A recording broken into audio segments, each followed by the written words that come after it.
एक तरफ लोकसभा में बजट प्रस्तुत किया जाना है, सबको बजट से उम्मीद है। अरुण जेटली ये बजट पेश करेंगे अब से कुछ ही देर बाद। वहीं दूसरी तरफ प्रदेश में भी आज हलचल है, क्योंकि आज से राजस्थान विधानसभा का बजट सत्र शुरू हो रहा है। राज्यपाल का अभिभाषण होगा और उसके बाद में बजट सत्र की शुरुआत होगी। एक तरफ जहां वित्त मंत्री बजट पेश करना शुरू करेंगे, वहीं दूसरी तरफ यहां विधानसभा में कार्यवाही की भी शुरुआत होगी। राज्यपाल के अभिभाषण के साथ सत्र की शुरुआत होगी और यह बजट सत्र अहम माना जा रहा है। तो आज ये दो बड़ी खबरें होंगी जिस पर लगातार हमारी नजर बनी रहेगी कि आखिर राज्यपाल के अभिभाषण में क्या कुछ होता है और किस दिशा में सरकार अब तक बढ़ती रही है या फिर क्या कुछ काम अब तक किया है, इस बारे में जानकारी दी जाएगी। शशि भूषण शर्मा जी मीडिया संवाददाता हमारे साथ सीधे जुड़े हुए हैं। शशि का रुख करते हैं। शशि, एक तरफ जेटली की पोटली है तो दूसरी तरफ आज से विधानसभा का बजट सत्र भी शुरू हो रहा है। राज्यपाल का अभिभाषण आज होगा। बिल्कुल राहुल, राज्यपाल का अभिभाषण होगा। थोड़ी देर में विधानसभा का सत्र शुरू हो जाएगा। 11 बजे से राज्यपाल का अभिभाषण शुरू होगा और उसमें राज्यपाल सरकार की उन उपलब्धियों को बताएंगे जो सरकार ने पिछले 1 साल में काम किया है, उनका ब्यौरा देंगे। और आप देखिए कि कांग्रेस ने भी इस सत्र के लिए पूरी तैयारियां कर रखी हैं, तो सत्ताधारी पार्टी बीजेपी ने भी पूरी तैयारियां कर रखी हैं। कांग्रेस विधायक दल की बैठक आज हुई, जिसमें यह रणनीति बनी कि राहुल गांधी के खिलाफ जो कैलाश चौधरी ने बयान दिया था, बैतूल विधायक ने कहा था कि राहुल गांधी को फांसी दे देनी चाहिए, उस बयान का विरोध किया जाएगा। कैलाश चौधरी के निलंबन की मांग की जाएगी और साथ ही साथ मुख्यमंत्री से इस मसले पर माफी मांगने की मांग भी कांग्रेस रखेगी। लेकिन एक चीज देखिए कि अब से थोड़ी देर पहले जब कैलाश चौधरी सदन में दाखिल हो रहे थे, हमारी उनसे बात हुई, तो कैलाश चौधरी का साफ तौर पर कहना था कि वो अपने बयान पर अभी भी कायम है। इसका मतलब कल विधायक दल की बैठक में जब मुख्यमंत्री ने कह दिया था कि विपक्ष के खिलाफ ऐसी भाषा का इस्तेमाल ना करें जो कि कोई अपमानजनक हो या अभद्र भाषा हो या कठोर भाषा हो, और उसके बावजूद जब कैलाश चौधरी आज कह रहे हैं कि वो अपने बयान पर कायम है, तो इसका मतलब आज सदन में एक बार की हंगामे की स्थिति बन सकती है। हालांकि राज्यपाल का जब अभिभाषण होता है तो परंपरा रही है कि सभी दल सुनते हैं, लेकिन पिछली बार आपको ध्यान होगा जब पिछला बजट सत्र था तब भी भूमि अधिग्रहण बिल को लेकर के और मुख्यमंत्री के इस्तीफे की मांग को लेकर के कांग्रेस ने प्रदर्शन किया था और कांग्रेस ने नारेबाजी भी की थी और अभिभाषण इस कारण से पूरा नहीं हो सका था। आज देखने वाली स्थिति होगी कि क्या कांग्रेस का वही रवैया रहता है, क्योंकि इस बार भी मसला उनकी पार्टी का आलाकमान राहुल गांधी के साथ में जुड़ा हुआ है। जी राहुल। बिल्कुल, पर कैलाश चौधरी ने यह कहा कि चौंकाया जरूर है शशि कि वो अपने स्टैंड पर कायम है, क्योंकि हमने देखा जैसे ही उन्होंने ये बात कही थी, ठीक कुछ ही देर बाद में बीजेपी प्रदेश अध्यक्ष की तरफ से, अशोक परनामी की तरफ से खंडन आ गया था। फिर प्रेस ब्रीफिंग की तरफ राजेंद्र राठौड़ ने भी ये बात कह दी थी और कल मुख्यमंत्री ने भी कह दी। ये सब कहे जाने के बावजूद भी अगर कोई अपनी बात पर टिका हुआ है या बना हुआ है तो ये कहता है कहीं ना कहीं वो आलाकमान को भी दरकिनार कर रहा है। क्या समझे शशि? देखिए राहुल, यही चीज़ हम अलका जी से जान लेते हैं, बीजेपी की प्रवक्ता हैं। अलका जी, कल बीजेपी विधायक दल की बैठक में मुख्यमंत्री ने साफ कह दिया था कि विपक्ष के खिलाफ ऐसी भाषा का इस्तेमाल ना किया जाए जो अपमानजनक हो या कठोर हो। आज कैलाश चौधरी जी जब दाखिल हो रहे थे तो हमारी उनसे बात हुई, तो उन्होंने कहा वो अपने बयान पर कायम है। किस रूप में देखेगी पार्टी? अब ये पर्सनल बयान है उनका, बाकी पार्टी इस तरह की भाषा का समर्थन नहीं करती है। और कल बहुत स्पष्ट रूप से मुख्यमंत्री जी ने और हमारे अध्यक्ष जी भी पहले कह चुके हैं कि भाषा में संयम होना बहुत जरूरी है। विरोध और अपना जो अलग मत है वो एक अलग बात है, लेकिन भाषा हमेशा संयमित होनी चाहिए और यही हमारी भारतीय जनता पार्टी की विशेषता है जो दूसरे दलों से अलग करती है। राहुल, देखिए अलका जी ने साफ कर दिया है कि पार्टी उनके इस बयान का समर्थन कतई नहीं करती है। ये कैलाश चौधरी की व्यक्तिगत राय है, उनका व्यक्तिगत बयान है। और कल जब मुख्यमंत्री इस बयान से अलग कर चुकी हैं पार्टी को, तो पार्टी के दूसरे लोगों की लाइन भी यही होगी। और अलका जी का कहना है कि यही बीजेपी को पार्टी विद द डिफरेंस बनाती है। जी राहुल। शशि, इस बीच आम आदमी या फिर यूं कहें कि जो राजनीति को समझते हैं वो कांग्रेस से जरूर ये सवाल पूछेंगे कि जब मुख्यमंत्री अपने आप को इस बयान से अलग कर चुकी है, पार्टी अलग कर चुकी है, तो फिर मुख्यमंत्री के इस्तीफे की मांग करना कहां तक जायज है? जो व्यक्ति अपने बयान पर कायम है या फिर जो आलाकमान तक की नहीं सुन रहा, आप उसके खिलाफ आवाज उठाएं ठीक है, लेकिन मुख्यमंत्री से इस्तीफा मांगना या मुख्यमंत्री से माफी मांगना, यह जायज लगता है क्या? देखिए राहुल, यही सवाल उठा था जब सचिन पायलट ने रेल बजट के बाद में प्रेस कॉन्फ्रेंस की थी। तो प्रदेश कांग्रेस अध्यक्ष सचिन पायलट का ये कहना था कि सरकार उनके इस बयान को निंदा कर चुकी है, अशोक परनामी निंदा कर चुके हैं, लेकिन उनके खिलाफ कोई कार्रवाई नहीं होना और उनका ये बयान दोहराना, ये कहीं ना कहीं ये संकेत देता है कि पार्टी का हाथ उनके पीछे है, पार्टी का हाथ उनके ऊपर है। अगर वो पार्टी लाइन से अलग चल रहे हैं तो क्यों पार्टी उनके खिलाफ कार्रवाई नहीं करती? यही चीज जो है कांग्रेस को बूस्टअप कर रही है कैलाश चौधरी के खिलाफ कार्रवाई की मांग करने के लिए, और आज सदन में ऐसा दिखेगा भी। जी राहुल। बिल्कुल। और शशि, सबका पहुंचना शुरू हो गया, अब कौन कौन पहुंच चुका है और किनका भी इंतजार है? राहुल देखिए, ज्यादातर लोग पहुंच चुके हैं, मुख्य सचेतक पहुंच चुके हैं, संसदीय कार्य मंत्री राजेंद्र राठौड़ पहुंच चुके हैं, कालीचरण सर्राफ पहुंच चुके हैं, जो दूसरे मंत्री लोग हैं राजकुमार रेणवा, कृष्णेंद्र गौर दीपा, वो भी पहुंच चुके हैं। अभी इंतजार मुख्यमंत्री वसुंधरा राजे का है, मुख्यमंत्री आएंगी और राज्यपाल कल्याण सिंह आएंगे। एक चीज और राहुल हमारे दर्शकों के लिए बता दें कि इस बार राज्यपाल के प्रोटोकॉल में खासा बदलाव होगा। अभिभाषण के लिए जब राज्यपाल आएंगे तो उनके प्रोटोकॉल में मुख्यमंत्री भी रहेंगी, मुख्य सचिव भी रहेंगे। अब से पहले तक विधानसभा अध्यक्ष उनके प्रोटोकॉल में रहते थे, लेकिन राज्यपाल के विधानसभा के अंदर तक दाखिल होने में दो लाइनें बनेंगी उनके आगे। एक लाइन में मुख्यमंत्री और मुख्य सचिव रहेंगे, दूसरी लाइन में विधानसभा अध्यक्ष और विधानसभा के सचिव रहेंगे राज्यपाल के आगे, उनको एस्कॉर्ट करते हुए। और आजादी के बाद से पहली बार ये राज्यपाल के प्रोटोकॉल में बदलाव हुआ है और ये आज खास देखने को मिलेगा एक अद्भुत नजारा। जी राहुल। बिल्कुल शशि, आप नजर बनाए रखें, मैं आपके पास आता रहूंगा, अपडेट में आपसे लेता रहूंगा। बहुत शुक्रिया शशि फिलहाल आपका तमाम जानकारी के लिए। शशि मोहन शर्मा जी मीडिया संवाददाता, जानकारी विधानसभा से हम तक पहुंचा रहे थे। कुछ देर में बजट सत्र शुरू होना है राजस्थान का, और जैसा कि संदीप जी जिक्र कर रहे थे कि तमाम सेक्टर्स की अपनी अपनी उम्मीदें, लेकिन इस बीच अहम बात यह है कि तमाम राज्यों की भी अपनी अपनी उम्मीदें होती हैं। आज बशर्ते एक तरफ राज्यपाल का अभिभाषण विधानसभा में हो, लेकिन राजस्थान देखेगा जरूर दिल्ली की तरफ कि साहब हमारे पास क्या आ रहा है, कौन कौन से सेक्टर्स ऐसे हैं जहां से हम लाभान्वित हो सकते हैं। संदीप जी। हाँ जी, बिल्कुल। हर राज्यों से का इम्पोर्टेंट रोल रहता है सेंट्रल के बजट में भी, क्योंकि बजट में कई ऐसे विशेष सेक्टर या विशेष चीजों को लेकर, कई विशेष उद्योगों को लेकर घोषणा होती है कि जो उद्योग मेनली कुछ राज्यों में चल रहे हैं बेसिकली, तो राज्यों को भी काफी उम्मीदें रहेंगी। जैसे कपड़ा उद्योग है तो गुजरात में है, और यहाँ पे हमारे राजस्थानी जो सागानेरी प्रिंट है उस तरह का उद्योग है, काफी सारे टूरिज्म है। राजस्थान का टूरिज्म मेन उद्योग है, बहुत बड़ा, उसके प्रति राजस्थान का व्यापारी प्रभावित होता है। तो इन सब अलग अलग सेक्टर्स, जितने भी सेक्टरों की घोषणा होगी उससे इंडिविजुअली अलग अलग राज्य जरूर प्रभावित होंगे, ऐसा मेरा मानना है। ठीक है महेंद्र जी, राजस्थान आपको क्या लगता है कौन कौन से डिपार्टमेंट जैसे हैं, कौन कौन से सेक्टर्स ऐसे हैं जो खास तौर पर आज देख रहे होंगे वित्त मंत्री की तरफ कि साहब हमको कुछ मिल जाए तो इससे ओवरऑल राजस्थान की भी ग्रोथ हो? सबसे बड़ी प्रायोरिटी तो एग्रीकल्चर सेक्टर में इरिगेशन को बढ़ावा देने की है, या इरिगेशन सिस्टम के अंदर बदलाव लाने की है। हम उम्मीद कर रहे हैं कि कुछ जैसे काली सिंध की नहर की बात चल रही है वो शायद इस बार प्रोजेक्ट पूरा हो जाए, या उसके लिए कुछ फंड एलोकेशन हो जाए।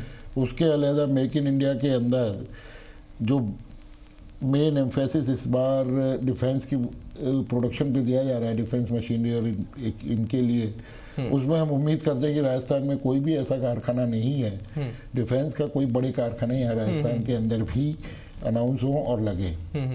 इसके लिए कोई अलग से छूट देनी चाहिए। ऑटो सेक्टर, चूंकि गुड़गांव एक तरह से अब कंप्लीट हो चुका है, राजस्थान में ऑटो सेक्टर को काफ़ी, ऑटोमोबाइल सेक्टर को बढ़ावा देने की उम्मीद है गवर्नमेंट से। हमें उम्मीद है कि कुछ खास इसके लिए छूट या कोई एक एरिया ऐसा अलग से एयरमार्क करें कि जिसके कारण यह ऑटो सेक्टर का बढ़ावा बढ़ सके, तो रोजगार को भी बढ़ावा मिलेगा, रेवेन्यू को भी बढ़ावा मिलेगा। खासतौर पर जो दिल्ली, गुड़गांव और जयपुर के बीच का जो रास्ता है वहां पर इन उद्योगों को बढ़ावा मिल सकता है और इसके लिए कुछ किया जाना जरूरी है। खासतौर पर डेडिकेटेड फ्रेट कॉरिडोर की बात होती रही, यहाँ पर भी क्या कुछ हो सकता है, क्या इन्वेस्टमेंट्स हो सकते हैं, इसके लिए राजस्थान आस लगाए बैठा। लेकिन अजमेर की अलग आस है, क्योंकि हमने मनवीर इस चीज को देखा था जब रेल बजट पेश हुआ था, तब बड़े प्रिसाइजली इस बात का जिक्र किया गया था कि साहब हम टूरिज्म को लेकर या धार्मिक टूरिज्म को लेकर गंभीर है, ये एक तरह से आशा बंधाई थी। अजमेर खास तौर पे क्या उम्मीदें रख रहा है इस बजट से कि साहब कुछ खास अजमेर के लिए निकल करके आ जाए? लगा के देख लियो ना, जी पर देखे थे एंड ऐड देखे थे। देखिए राहुल, पहली बार ऐसा हुआ है कि जब केंद्र सरकार ने अपने तमाम मंत्रियों को जिलों में भेजा और वहां से जन अपेक्षाओं को जानने और समझने की कोशिश की। तमाम जो मंत्री थे वो अलग अलग जिलों में गए और वहां से जन अपेक्षाओं को, खासतौर पे बजट को लेकर के सरकार से क्या कुछ अपेक्षाएं लोगों की हैं, ये जानने की कोशिश की गई थी। अब देखने वाली बात यह है कि जितनी बातें यहाँ पर जमीनी स्तर के ऊपर उन मंत्रियों को बताई गई, क्या कुछ बजट में वो प्रावधान शामिल किए जा पाते हैं या नहीं किए जा पाते हैं। और साथ साथ जन अपेक्षाओं की बात राहुल आपने की है, जनता से ही पूछ लेते हैं क्या अपेक्षा इस बजट को लेकर। सर मेरे हिसाब से तो जो ये बजट है ये आम आदमी बजट होना चाहिए। कमाई के ऊपर महंगाई ज़्यादा नहीं होनी चाहिए। अपना जो बजट है, जो एक लोअर मिडिल क्लास फैमिली जो बिलोंग करती है, जो मिडिल क्लास फैमिली होती है, उनके हिसाब से देख कर ये बजट बनाना चाहिए। और हर चीज़, खाने पीने की चीज़ हो, चाहे पढ़ाई लिखाई की चीज़ हो, चाहे टूरिज्म हो, चाहे ट्रैवल हो, किसी भी चीज़ में जो है कि एक आम आदमी करना चाहता है वो उसे सुकून से कर सके, उसे ये चिंता ना हो कि मेरे बजट के ऊपर जा रहा है कोई भी चीज़ हिसाब किताब। तो मेरे हिसाब से ये होना चाहिए। चलिए, केंद्र में जब मोदी सरकार आई है, सबसे ज्यादा बड़ा जो रोल था वो कहीं ना कहीं युवाओं और महिलाओं का था। क्या अपेक्षा है? मेरा तो ये मानना है कि सबसे पहले जो भी हो उन लोगों के लिए होना चाहिए जो हमारे देश की सरहद पर बैठकर हमारे देश को प्रोटेक्ट करते हैं। आज हम लोग सोते हैं तो सिर्फ उन्हीं की वजह से सोते हैं, तो सबसे पहले उन लोगों के लिए कुछ होना चाहिए। और सेकंड थिंग ये है कि जो हमारे देश के किसान हैं वो सबके लिए खाने के लिए पैदा करता है, पर लेकिन उसकी जो फसलों का रेट है वो बहुत कम है, तो उसको भी बढ़ाना चाहिए। और बाकी सारी चीजें ऐसी होनी चाहिए जो कि एक आम आदमी के बजट में आ जाए। Thank you. राहुल, देखिए आमतौर पर जब भी हम किसी से बात करते हैं उसकी अपेक्षा केवल अपने तक सीमित रहती है, लेकिन अजमेर से ये आवाज उठी है कि जो सरहद पर लोग हैं, कम से कम खासतौर पे रक्षा बजट को बढ़ाया जाना चाहिए। जी राहुल। बिल्कुल, वो स्वार्थ होता है। और आज किसी महिला के मुंह से जय जवान जय किसान सुन के बहुत अच्छा लगा।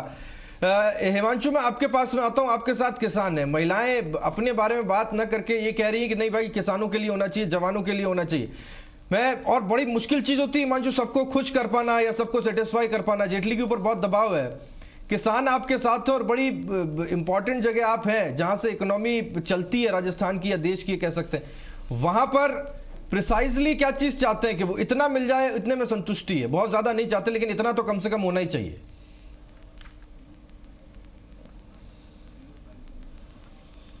देखिए राहुल, अब तक की जो प्रतिक्रिया हमारे पास आई किसानों की वो सीधे तौर पर यही है, क्योंकि जिस तरह से लगातार किसान स्ट्रगल कर रहा है और मौसम की मार हर बार पड़ती है, कभी अतिवृष्टि, कभी फसलें खराब होती हैं, कभी फसलों में रोग लगते हैं। ऐसे में किसान को यही आस होती है, यही उम्मीद होती है कि उसको सही समय पर मुआवजा मिल जाए, अपनी फसलों के सही दाम मिल जाए और किसानों को जो खेती का एक आसान तरीका है वो मिल जाए, सरकार की तरफ से खेती पर पूरा सपोर्ट मिल जाए। ये किसान की अपने आप में आस होती है। ऐसे में बात यहीं से शुरू करते हैं। सब क्या कुछ आस है, क्या कुछ उम्मीद है, कैसा हो बजट, किस तरह की राहत की उम्मीद करते हैं अरुण जेटली के बजट? देखो जी, बजट पास कर देती है सरकार, पर यहाँ माखना आर कौन पहुंचे, 5-5 साल निकल जाते, कोई आर ही कौन पहुंचे कोई चीज। और जो पाइपलाइन की दे रही है, अरे भाई पाइपलाइन सरकार दे रही है, तो पाइपलाइन की 50 जगह तो मंडा चुंडी हो जाती है, पर वो पाइपलाइन की बजट नहीं आता। और जो अरे ये ओला बरसात पड़ता है, हमारी फसल तो बेकार यहीं हो जाती है। चलिए, क्या उम्मीद करते हैं? ये सब नष्ट हो रही है फसल, परेशानी है साहब। काश्तकार को तो हर तरीके से मरना ही पड़ रहा है। यही, धन्यवाद आपको। हर तरफ से परेशानी है, ये कहना है। आप क्या सोचते हैं? सरकार को शिक्षा के ऊपर भी विशेष ध्यान देना चाहिए। जिस तरह से मध्यम वर्ग के लोग जिसको 10-15 हज़ार रुपये पेमेंट मिलता है या 10-15 हज़ार रुपये महीना कमाता है, उस आदमी को शिक्षा का बोझ बहुत ज़्यादा है। शिक्षा के ऊपर सरकार को विशेष ध्यान देना चाहिए। आदमी के जीवन का ये सबसे बड़ा बोझ होता है। अपने बच्चों को अच्छी शिक्षा दिलाने के लिए लाखों रुपए खर्च करता है। अब जो आदमी 15,000 रुपये या 10,000 रुपये, 15,000 रुपये जो मध्यम वर्ग का जो आदमी कमाता है, वो आदमी लाखों रुपए पढ़ाई के ऊपर खर्च करता है। तो इस स्थिति में उसको काफी तकलीफ होती है। सरकार को इस विषय में भी विशेष ध्यान देना चाहिए। बिल्कुल हिमांशु, और ये आम आदमी की तकलीफ है और उसकी जरूरतें हैं जो पूरी वो होती देखना चाहता है, और वो चाहता है कि नहीं जेटली के पिटारे से, जेटली की पोटली से वो चीजें निकले। हिमांशु, मैं आऊंगा आपके पास, डिस्कशन को आगे बढ़ाएंगे, लेकिन संदीप जी बहुत मुश्किल है कि आप सबको खुश कर पाए, जैसे कि मैंने पहले कहा, सबको खुश कर पाना, किसी ना किसी को तकलीफ होगी, लेकिन ये जरूरी है कि उस आम आदमी का कम से कम ध्यान दें, जो आदमी चाय की थड़ी पे बैठ के एक वक्त मन इस बात को लेकर मार लेता है कि मैं एक वक्त की चाय नहीं पीऊंगा, शायद उस 5 रुपए कहीं और उपयोग हो जाए, उस आदमी पे ध्यान दिया जाना बहुत जरूरी है। देखिए, बिल्कुल मैं जैसे पहले भी कहा कि ये बजट लोअर तबके को राहत देने वाला और अपर तबके को कसने वाला होगा, और आम आदमी जो साधारण आदमी है उस पे मेरे ख्याल से माननीय प्रधानमंत्री जी की सीधी नज़र है। उसके लिए योजनाओं की जिस तरह से घोषणा हुई है, और इस बजट में हमें और कोई नई चीज़ें सुनने को मिलेंगी, करों के रूप में भी लोअर तबके पे काफ़ी राहत उसको मिलने की पूरी संभावना है, और आम आदमी की पोटली में मेरे ख्याल से इस बजट में काफ़ी कुछ आएगा, ऊपर बड़े आदमी से निकल के सीधा आम आदमी की झोली में इस बजट में रहेगा।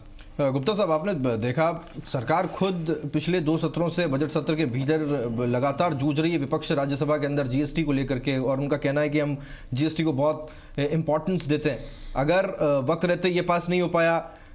आपको लगता है कि इस बार के बजट में जीएसटी के न होने से आम आदमी को कुछ नुकसान हो सकता है? अगर जीएसटी होती तो शायद ज्यादा बड़ा फायदा होता। या जीएसटी होती तो डेफिनेटली फायदा होता, चीजों की कीमतें कम होती, उसका सीधा असर आम आदमी को ही मिलना था। आज ये सोचना कि कोई मान लो टैक्स कम होने से व्यापारी वर्ग या उद्योग वर्ग इससे कमा पाएगा, बड़ा मुश्किल है। कंपटीशन बहुत ज्यादा है। कोई भी टैक्स कम होता है वो अल्टीमेटली बेनिफिट सीधा कंज्यूमर तक पहुंचता है।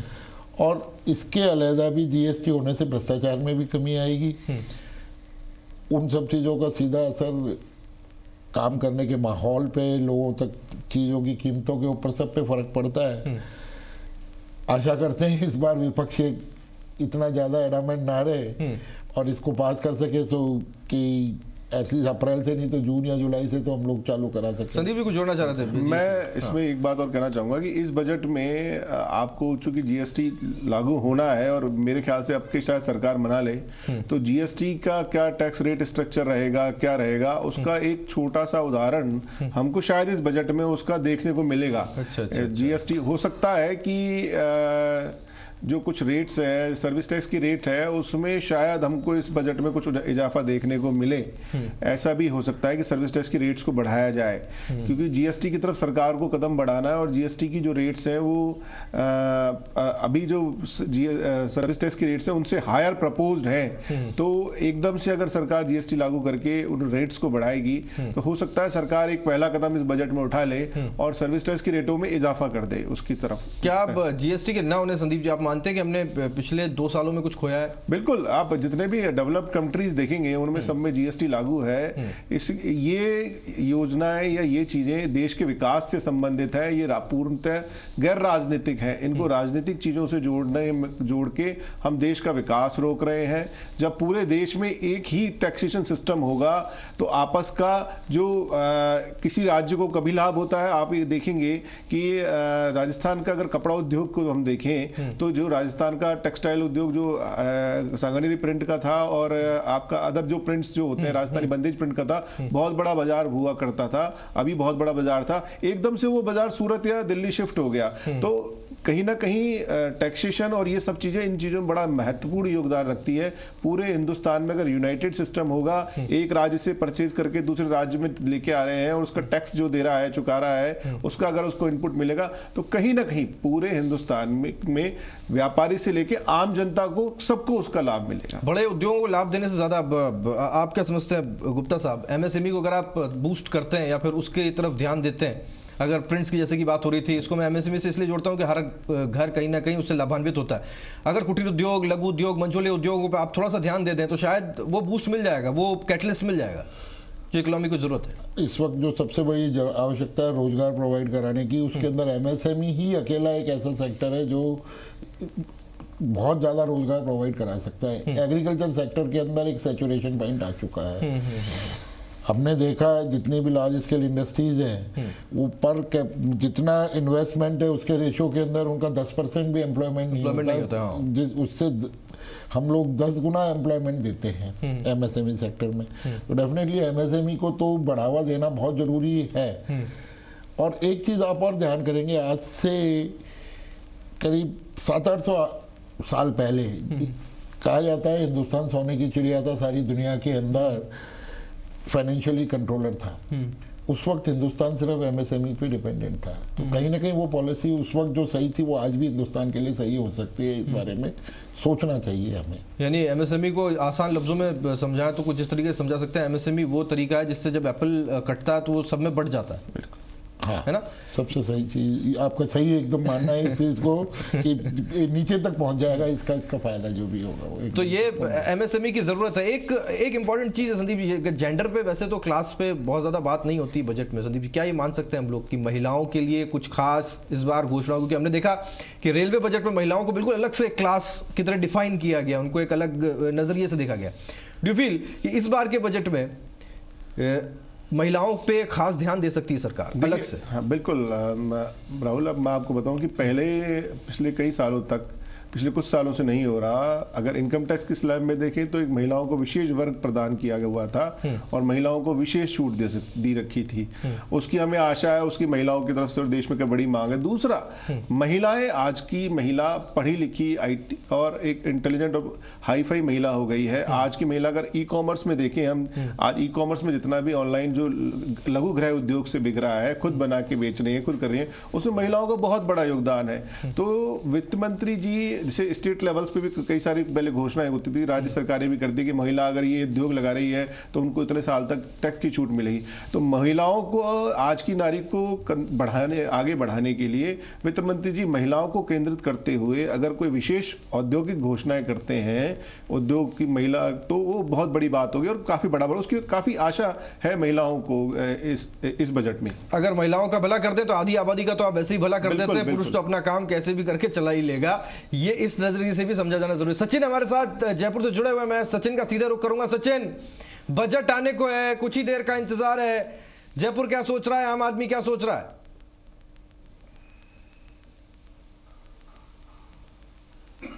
बिल्कुल, देखिए राहुल, बजट की क्या खास उम्मीदें हैं आम आदमी को, हर वर्ग क्या चाहता है सरकार से। एक परिवार, जैन परिवार के साथ हम लोग हैं जो कि गुलाबी नगरी में रहते हैं कई सालों से, वहां उन लोगों से बात करेंगे और जानने की कोशिश करेंगे कि बुजुर्ग, युवा और जो मध्यम प्रौढ़ आयु के व्यक्ति हैं और जो महिलाएं हैं, जो कामकाजी महिलाएं, जो गृहिणियां हैं, वो क्या चाहती हैं इस बजट से।